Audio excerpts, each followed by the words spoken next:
Welcome to Walking on the Edge. This beautiful, serene painting will be a joy to paint. We're going to start with our brushes, number 2 flat. We're also going to be using a 6 and a 4 round. We'll also be using our rigger, number 1 rigger and a fine liner. And later on we're going to be using a fan brush, or you can use a wisp brush. Either one is fine. We're also going to be using Misket today, and we will be using salt today.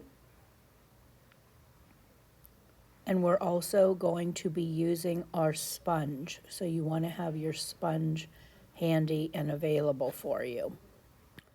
Colors today: cerulean blue, ultramarine blue.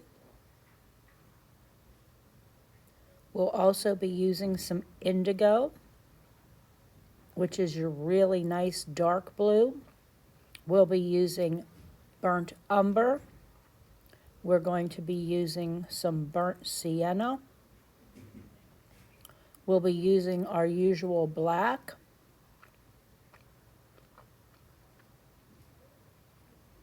Lots of sap green today. And also a little bit of yellow ochre.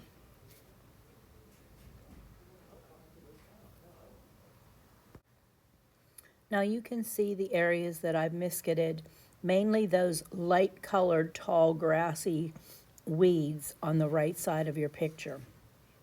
We're going to start with the sky, and I'm just using some cerulean blue mixed with a little bit of ultramarine blue, going along my mountain, along my tree trunks. If you go over your tree trunks, it's not going to be a horrible thing, but I wanted to keep my tree trunks unpainted so that I could keep them light on one side where the light source would be coming in. So I went around my 2 big tree trunks with my blue, or at least that one big tree trunk is good. When I get to the right side, I'm going to be bringing it down to where all of the greenery would come into play, and then I will soften that edge with some water, just so I don't have that hard blue edge that may show through some of my lighter greens that I'll be putting on. So I just brought it down to where most of the heavy greenery will be, and I'm just going to go ahead and soften that with some water.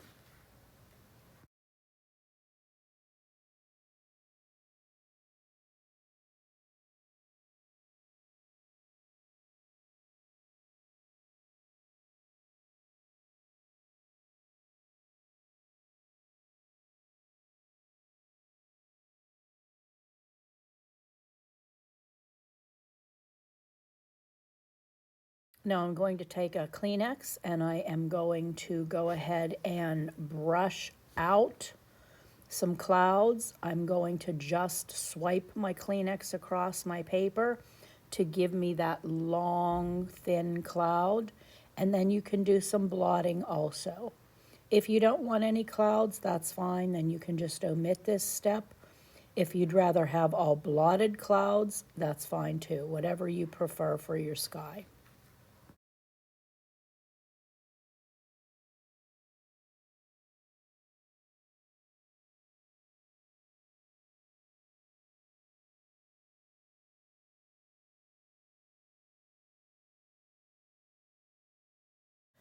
Now I'm going to use that same blue color for my water. I'm going to paint in all of my water, paint around my rocks though.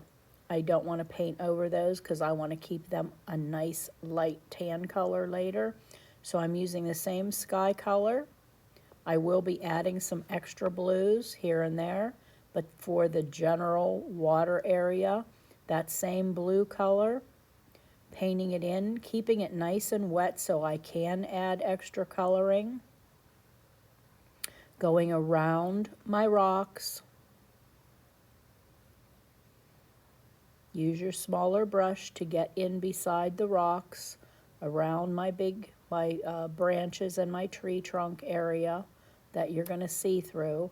We're going to be painting over that later, but for now, I want to keep those tree trunks nice and clean so that I can keep them nice and light in color later, and definitely go around your rocks.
Once you finish painting that in, just kind of let your paint settle for a moment.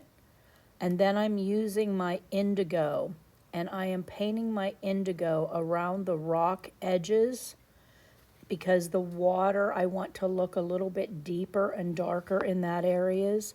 So around the base of my rocks, I'm painting in with some indigo. It's nice and wet. My cerulean is nice and wet, so it's going to have a nice soft bleed to it, which is what I want. I don't want any hard lines. And then I'm also going to be dragging through a little bit of indigo, just a couple lines worth in the upper part of my water, closer to my line with my mountain. Just a couple straight lines right through my water.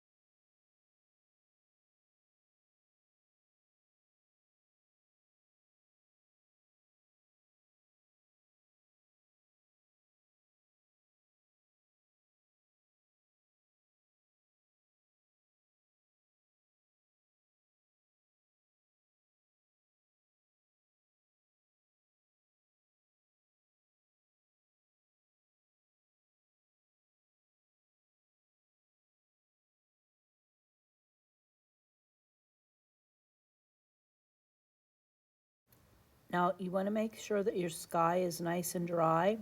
And we're going to be using our sponge to sponge in the big pine tree branches. I mixed sap and black, and I'm going to be sponging in those big, nice areas where the biggest branches are.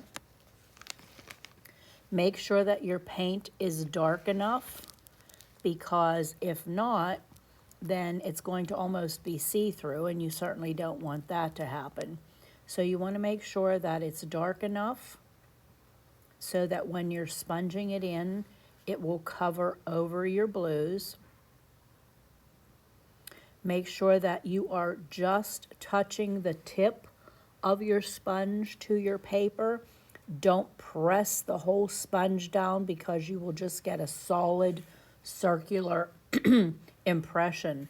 You want the tips of your sponge to give you that image or that impression that's full of holes. Once you get your section painted in that you want, I'm filling in a couple of my holes by just brushing all of the section together. I'm adding in some black to give the branches some depth, and I will throw some salt on it. And I'm going to do that to all of the sections that I want on this biggest foreground tree.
Now, once I got all of my sponging in on the one side, adding in my little bit of black for some depth, I'm going to use my rigger and I'm going to pull out some fine branches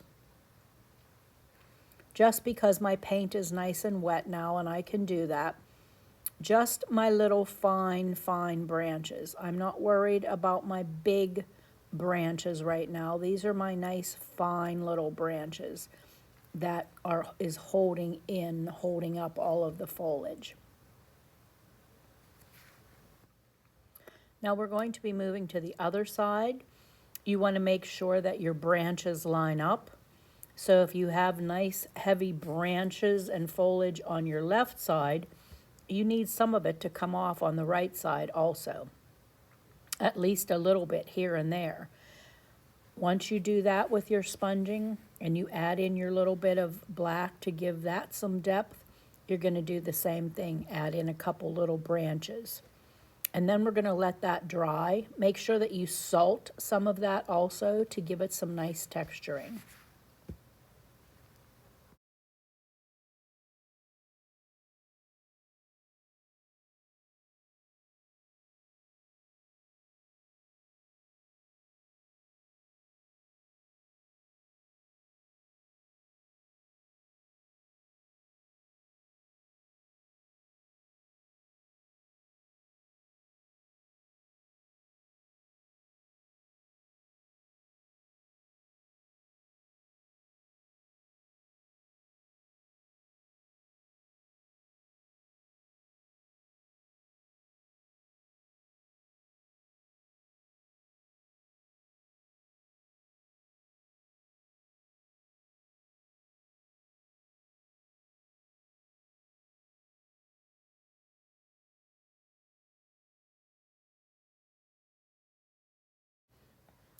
While that's drying, I'm going to come down and I'm going to fill in that area above the rocks on my left.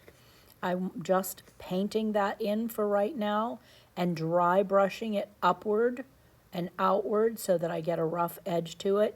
I'm not going to try to sponge in that little area close to my rocks. So I'm just dry brushing. That'll give me a nice rough edge to that foliage. Dropping in again a little bit of my black and throwing on some salt.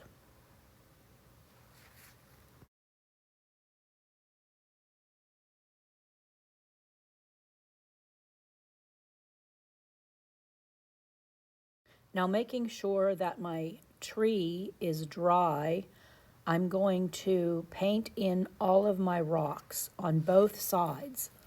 I'm painting them in not individually because my shadowing and my dry brushing later will take care of sectioning those rocks out. So I'm painting those in as just one big entity. I'm using some umber. I'll be using some umber mixed with a little bit of black. And I'm just changing the coloring, but not necessarily on individual stones. So I'm painting in sections. I'll drop in a little bit of black. I'll drop in a little bit of sienna if you want to. But I'm painting that all in just as one big section, and I'll throw some salt on it. I'm doing the exact same thing on my right side, painting in all of those foreground looser rocks first, allowing that to dry, and then painting in the bigger slabs farther back. Same coloring, same thing, painting them in as one big thing, and then I will section them out with my shadowing and my dry brushing.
Now, while I'm being so generous with my salting, I'm going to let my rocks in the foreground on the right dry, and I'm going to put a wash again on my lake.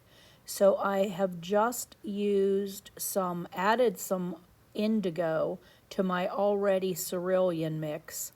I've added some indigo, a lot of water, and I'm putting a wash over my lake because I want to salt this second wash. And I want to make this wash my texturing.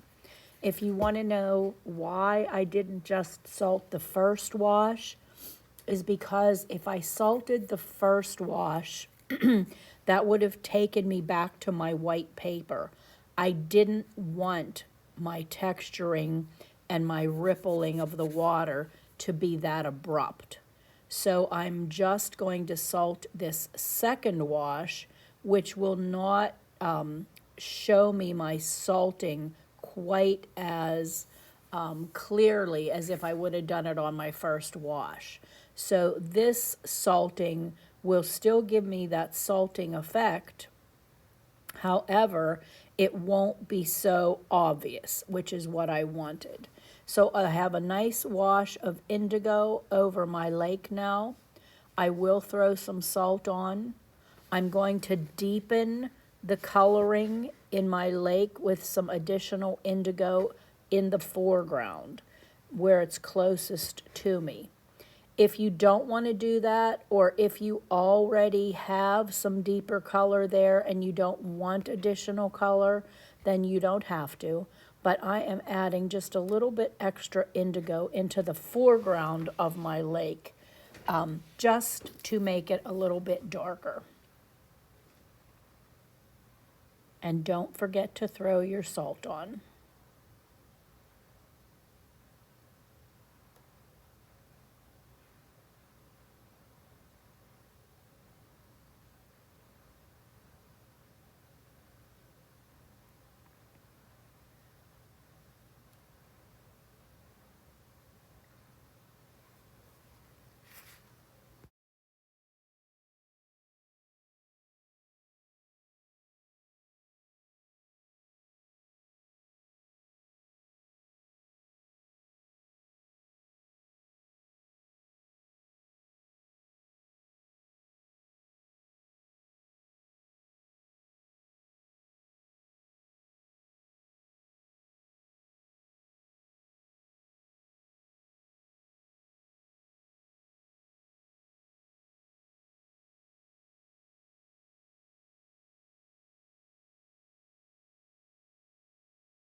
Now, while my water is going to be drying, I'm going to move back over to my right side where my rocks are. Before I paint my slabs in, there is another pine tree there, so I want to put that in before I paint in my big rock slabs, because I don't really know how far to paint my rocks if I don't have my tree in first.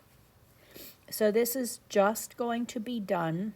This tree I'm going to do, you're just seeing the biggest branches of this tree. So I'm just putting those biggest branches in one by one. And then after that is done, I'm going to pull out the edges either with my wisp or my fan. Either one will be fine. And they are really like big individual oval looking branches with the edges pulled out.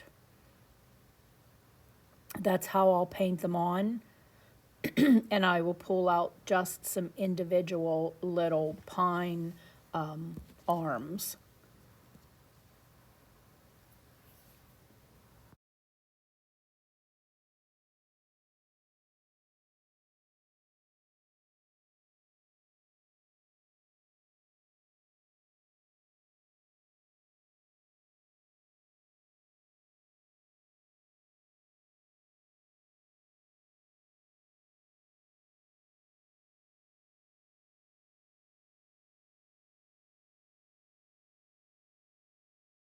When I get my branches done, then I'm going to drop in some black on the lower edges of those branches, because that's going to help to give me some depth into those branches on that tree.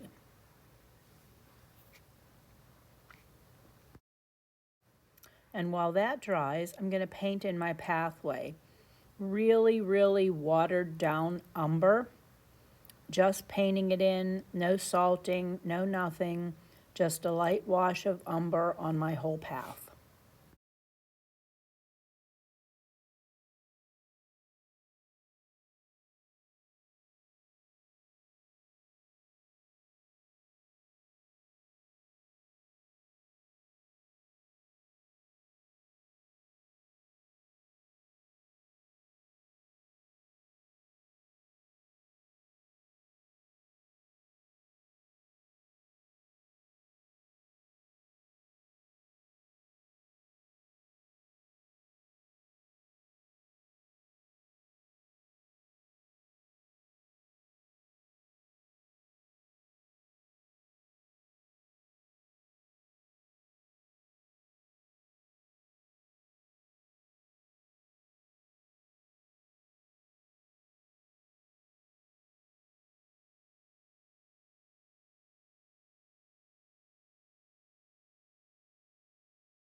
It's nice that you can hop all around your painting.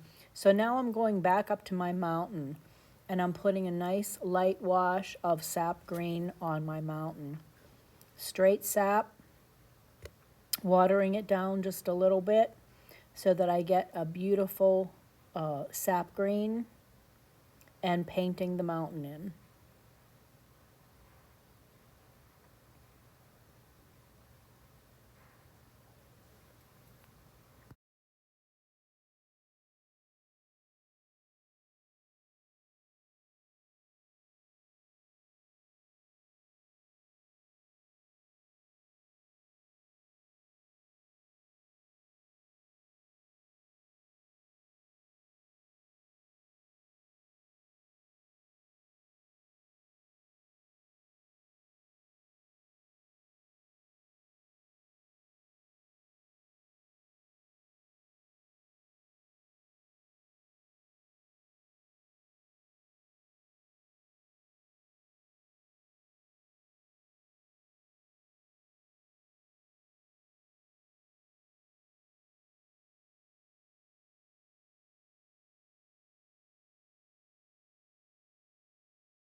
Be sure to paint in your little holes that you see between or in between your branches there.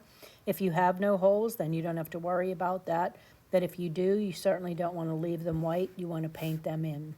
No salting, no nothing on this right now, just a straight wash of your sap green.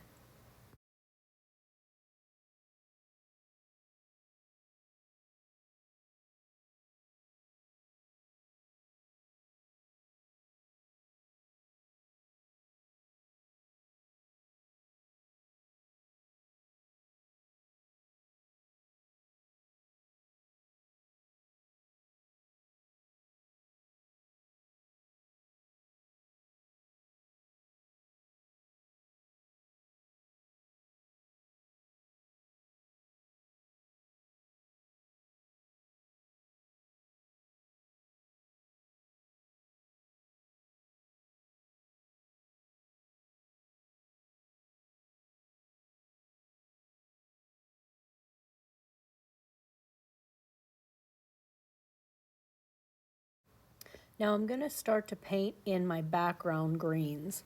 These greens are not going to have a lot of detail to them. These greens are the greens of the trees that are way in the background. You're not going to see anything but maybe a couple big tree trunks go through this. There's not going to be a lot of detail. So I'm just filling in with plain sap green, watering it down. Where I want that green color to be, I'll fill in any holes that this green would be seen behind. Otherwise, I'm using my nice big brush to paint in that background color above where my rock formations are. And I'm just painting it with my big brush to the height that I want. And then I am going to just dry brush off the edge to make it look like the treetops. No detail back in there. It's not necessary. The only thing that I will add in is maybe a little bit of other coloring just to change up the color. If you don't want to, you don't have to. I will throw salt on because I want that to have a little bit of texture. And there you can see my additional coloring, but nothing else. We're not going to go and try to, pull out leaves. We're not going to sponge. We're not going to do anything. We are just simply putting in our sap green, getting in close to those other branches, and we're going to let that dry.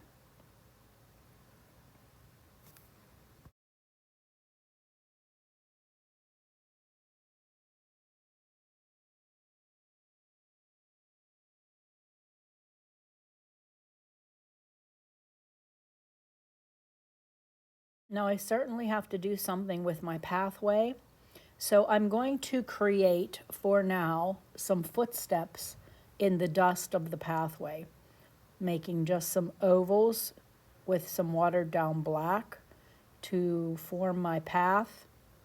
Bigger closest to me. As they go away from me, they will get much smaller. Just a few here and there. And then I'm going to fill in around all of that with my watered down black coloring. It's very pale. It's not really dark. It's very pale.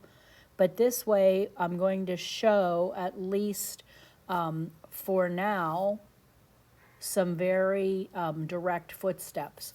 They are going to get toned down as we go. This is not going to be how it will be at the end of the painting. But this is helping to show a pathway of all of the hikers walking down this path.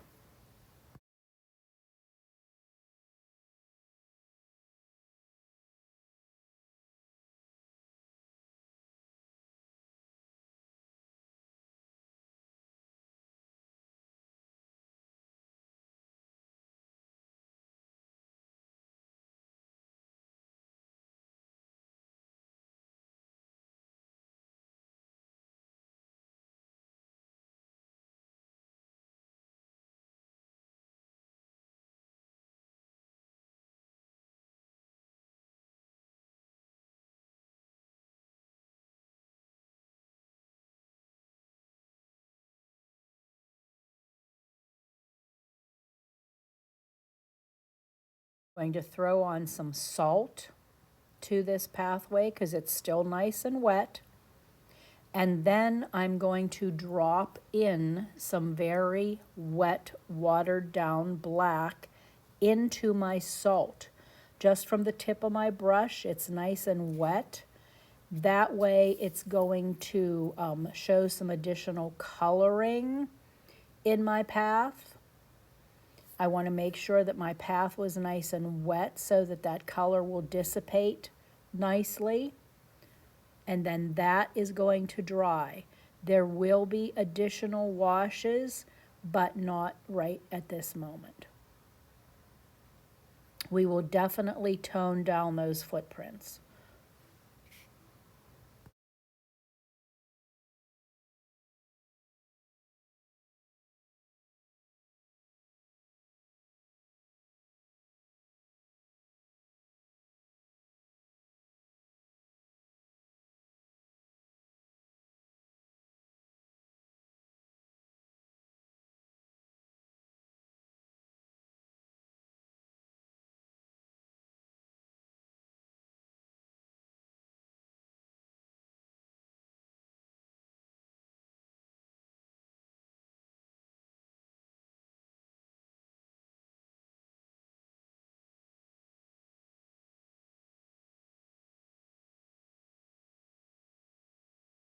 Now I'm going to go back to my water to tone down my salting a little bit. I'm going to use my watered down indigo, and I'm going to do some dry brushing, horizontal striping. Just dry brushing horizontally, back and forth, just to tone down the salt markings. If your salting isn't as noticeable, you may not need to do this step, but if your salting is really textured and or maybe didn't work somewhere, then you can go ahead and dry brush on and resalt. If your dry brushing needs to cover up some salting that's a little bit too expressive, then you would simply dry brush over that and leave it alone and not resalt. But you can go ahead and dry brush in your water where needed, especially in the foreground. You can make it a little bit darker, but again, that's up to you how you want your water to look.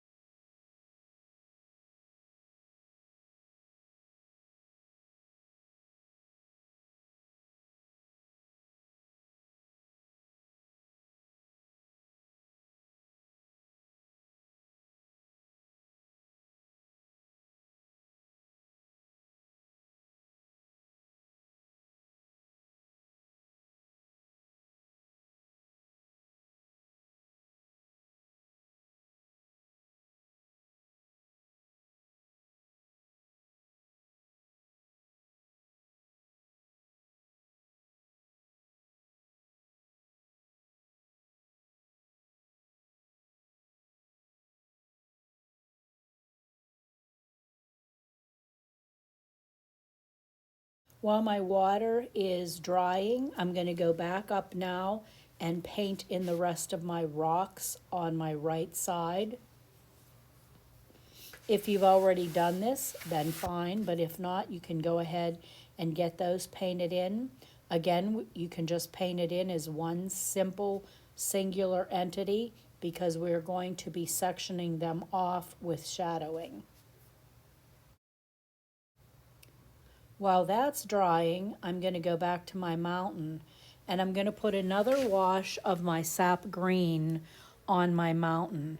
A little bit more intense this time, not much, because I'm going to salt this now to help to show all of the texturing of the individual trees growing on that mountain. So another wash of sap green. I'm salting that. And if you look at your picture, you will see a section of that mountain where the sun is shining. The rest of the mountain is going to be shadowed. So after I've salted, I'm going to pick out that section where the sun is going to be coming through, and I'm going to add just a little bit of sienna to change up the color of the greens just slightly. I'm dropping it right into my salted area. And then that way when I shadow, the part of the trees that will be left unshadowed will have some extra coloring to it.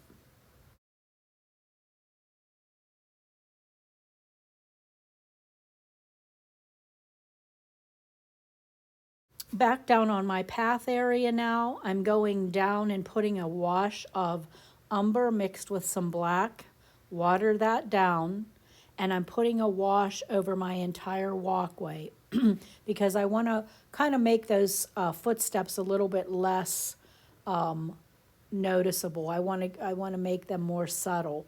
So I'm putting a wash over the entire pathway. I'm going to salt my pathway now again, and I'm going to add some extra watered down black in the center of my path.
video a little bit ahead now because I'm going to start all of the shadowing on the rocks. The right side, back side of the rocks are going to be in shadow. So I'm finding my individual rocks, I'm painting the back side and right side as shadows.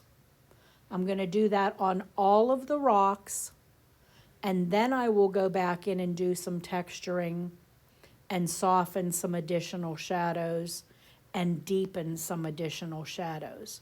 But I'm going in now and I am painting in the backs and the sides of all of my individual rocks. That way, they are going to be separated out, and you will be able to see when you're done with this shadowing all of your individual rocks. You want to make sure you've taken your salt off before you do this step. And you're going to do it rock by rock, the backs and the side, the right sides. Okay, the top of the rock and the front of the rock will be left unshadowed.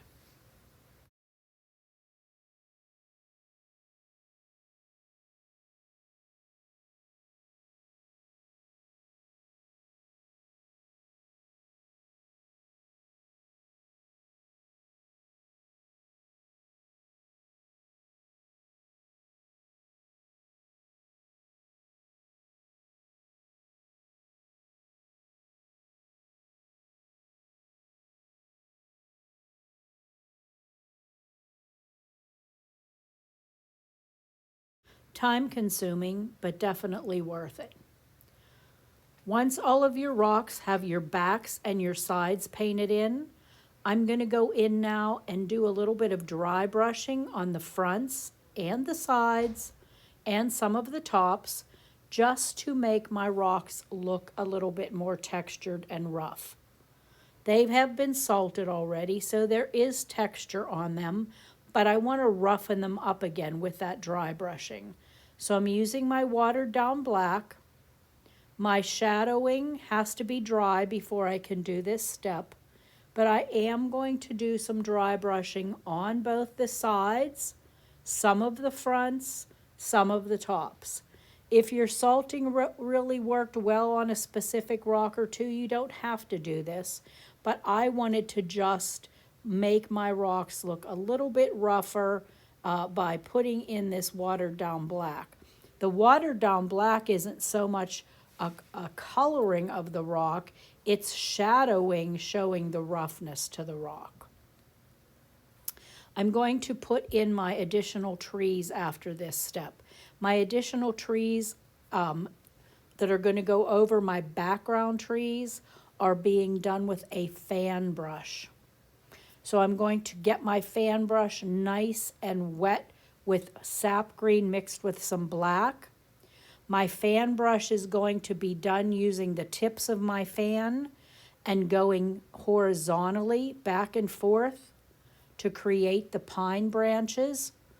As I get closer to the top, I won't be going as far, and I will start to do some vertical painting to help to show the very top to the tree. So I'm going horizontally side to side, and as I get closer to the top, I'm going to start to do some vertical painting to show the very top of the tree. When I'm done with my fan, I will get my rigger and pull out some additional branches just with my rigger. I will do the exact same thing with my other pine tree on the right-hand side. Same thing, using my fan brush and then using my rigger to pull out some additional little branches.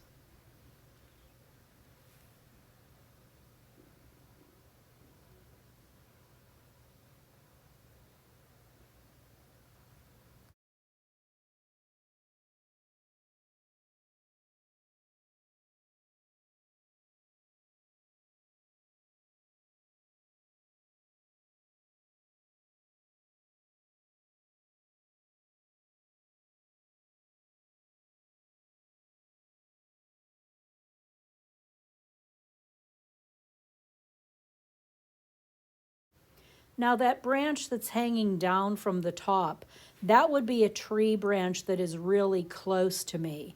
So I'm using my sponge for that, and I'm sponging in some watered down sap and then dropping in some sienna color. If you do not want to put this one in and you want to just leave your sky, you can, but I wanted to take up some of my sky space, so I added this extra foreground branch. It's actually a branch that is closest to me, but hanging down in the picture in the foreground. So I dropped in a little bit of sienna on top of my sap, and then I'm going to let everything dry. Everything is drying over on that side. I'm going to go ahead and start my shadow on my mountain. My shadow is going to be watered down black, and I did mix a little bit of indigo with this for my shadow. I put a solid line at my water tree line, and then I'm going to dry brush that solid line upward and leave spacing where there is no shadow in that whole mound of trees. It's going to be solid below my sunshiny spot and solid above it. So I will paint in solid the top of the mountain, the bottom of the mountain, and I will dry brush both of those edges in towards the center area where I do not want it painted in, where I want that shadow to be real rough on the edges. If you look at your picture, you will see how there is an area left. It's an area where there's no cloud cover, where the light is coming through. And so that area of that hillside is not in shadow, but it's a very rough area. It's not smooth. I'll paint solid then again above that, filling in all my little areas that I want to be in solid shadow.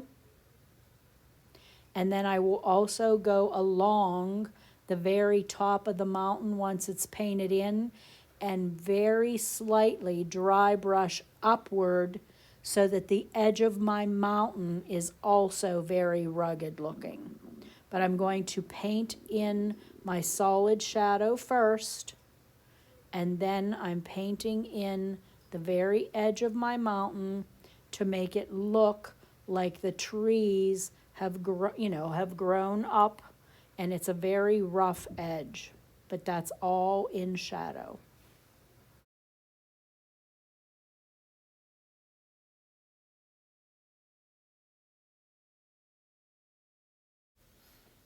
Okay, once we get that great mountain done, we're going to go and we're going to start on our tree trunks.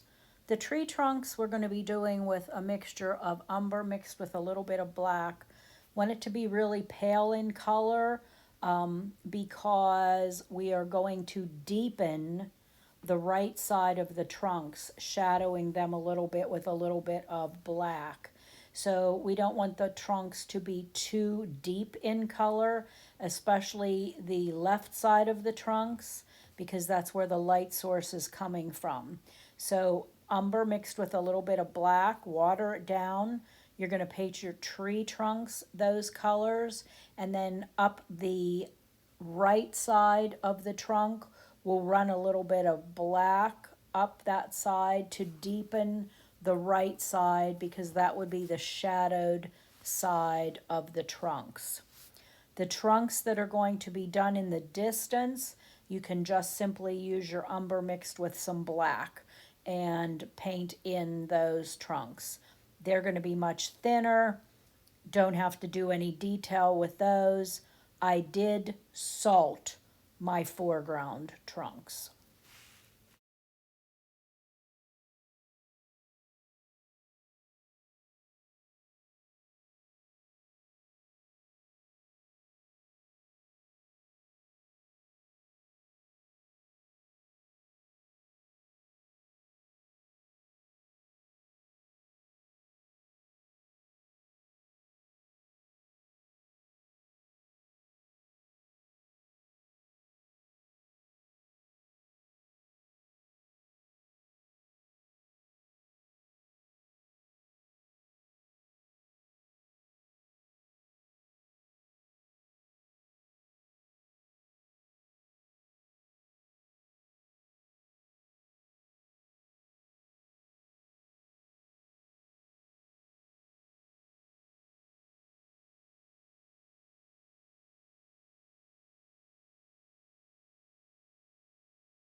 You want to make sure you get in all of the nice little tiny branches too with your rigger.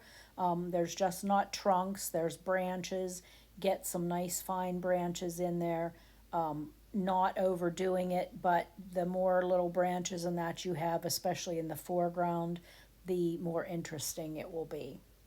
Now with black, we're going to be putting our shadows on our pathway from our big trees. Just follow your picture. This is just straight black.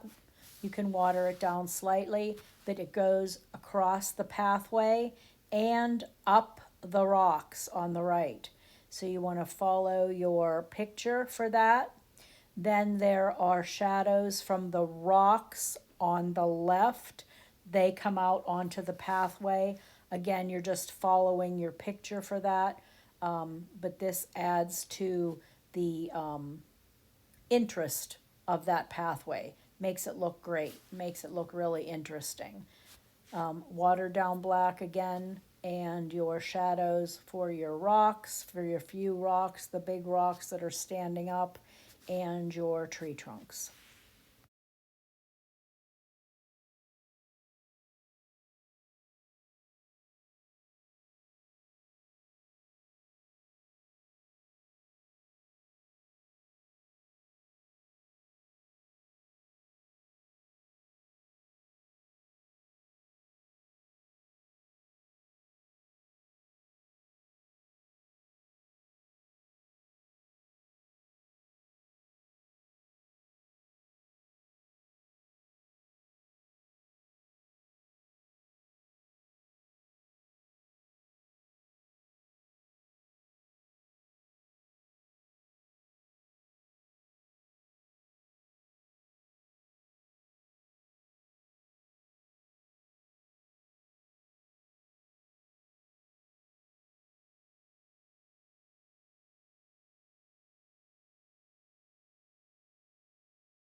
Okay, getting close to the end now. We're going to take off our misket, remove all the misket, make sure everything is super dry before you do that so you're not smearing things. Get all of your misket removed, and we're going to be painting in those nice light grasses. I used yellow ochre for that. You can put in a touch of umber, but not too much. We want to keep these nice and light. Painted in all my tall grasses with that umber, burnt, burnt umber ochre mixture.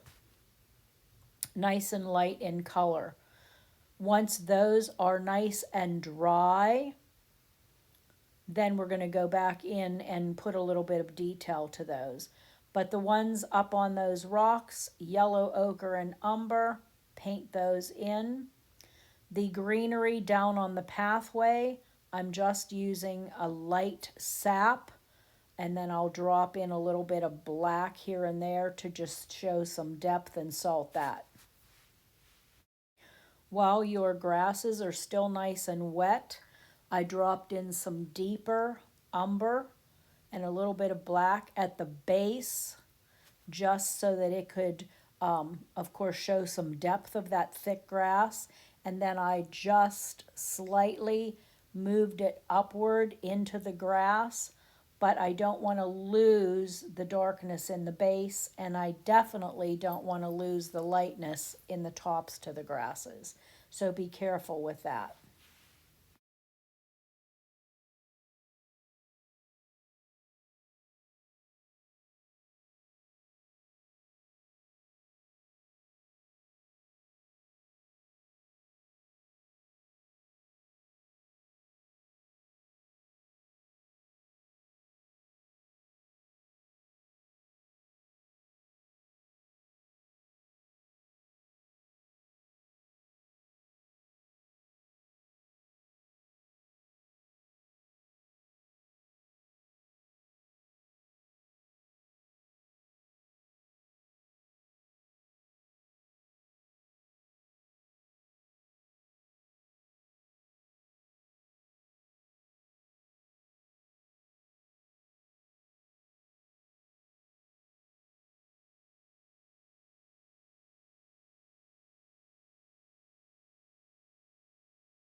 Once all of my grasses are painted in and they are dry, I'm going to use my thin rigger and with umber mixed with a little bit of ochre and black to make it just slightly darker, I'm doing some individual grasses just to give it some more detail. It was just too flat and plain without that.